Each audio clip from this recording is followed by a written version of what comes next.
I want to show you guys a little bit of tower garden maintenance this morning. I actually took all of my spinach out and then I soaked these pots in citric acid overnight and cleaned them up this morning, early this morning. Just put it all back together. Alternatively, you can have an extra baby greens kit that you just swap out immediately. That works really great too. And then you have time to clean it up. And then I need to take these cucumbers, put them on a trellis. I got tons of persist broccoli. Persist broccoli is, look at that. It's the only broccoli that's gonna do well in the heat and summer, and I really do love it. It's a very sweet broccoli. Once it goes to flower, you can absolutely still eat it, but that does inhibit the plant from continuing to grow, so you wanna not really let it go to flower if you can help it.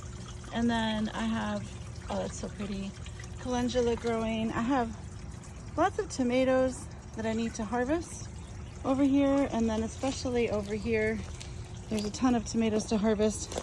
So I got some broccoli to harvest. I've got a whole bunch of tomatoes to harvest. Bigger tomatoes over here. That and then not really any lettuce yet to harvest, and I need to get that cucumber on a trellis. Look at that, I've got dill seed. That's kind of cool. I should save that dill seed and then I can plant it later this summer. Oh, one thing I almost forgot to mention is I've got this bok choy, this Hidu tiny bok choy. Look how cute that is. They're so tiny. And I put like 4 or 5 seeds in each of these rock wool cubes. And I'm going to put that up here in the baby green section. Normally I would not be bringing my packets out in the heat and humidity, but I wanted to show you guys what I'm going to be doing. Okay, look what I found. These are stink bugs, some kind of stink bugs, I can't remember. They are going to have to go. There's a lot of them. They're kind of all over this cluster of tomatoes, and that's what you'll find. They're immature, and so they're all together, hanging out together. But what I ran inside, I got this mason jar of water. I'm going to cut that whole cluster of tomatoes off and just sacrifice those tomatoes. And that just took a second, and you can see that they're drowning really fast. It's really important that you put soap in the top. That way they cannot float on top of the water.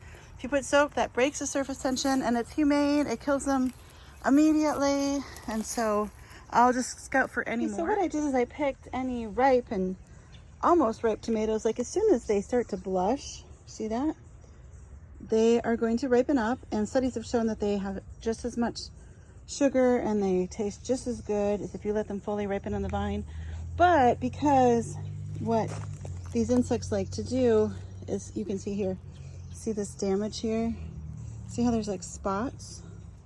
That is damage from piercing, sucking insects. So as soon as they're ripe, they're gonna start doing that. So if you can, you can prevent some damage by picking them smaller and bringing them in the house and letting them ripen up. And that also cuts off their food supply. I think I got all the tomatoes. I'm just gonna work on the other tomato plants now. And I should really harvest some celery too. I did get those baby bok choy planted. And that's pretty much it for what I need to do. Oh, one more thing. I gotta put a trellis out for this cucumber. What's interesting is I didn't see any bugs at all, and I haven't on the Brad's Atomic tomatoes. Then when I went over here and I was harvesting, I noticed this broccoli stem has gone to seed, and that's a big no-no. You do not want to let your plants go to seed unless you're ready for them to stop producing. So I need to cut this off immediately so that it keeps producing tomatoes for me. Okay, I harvested that dill seed. It's not pretty. I will save that. I can use that in dishes, and I can also plant that back out. And I'm gonna go in. I think this broccoli may turn into broccoli soup for today.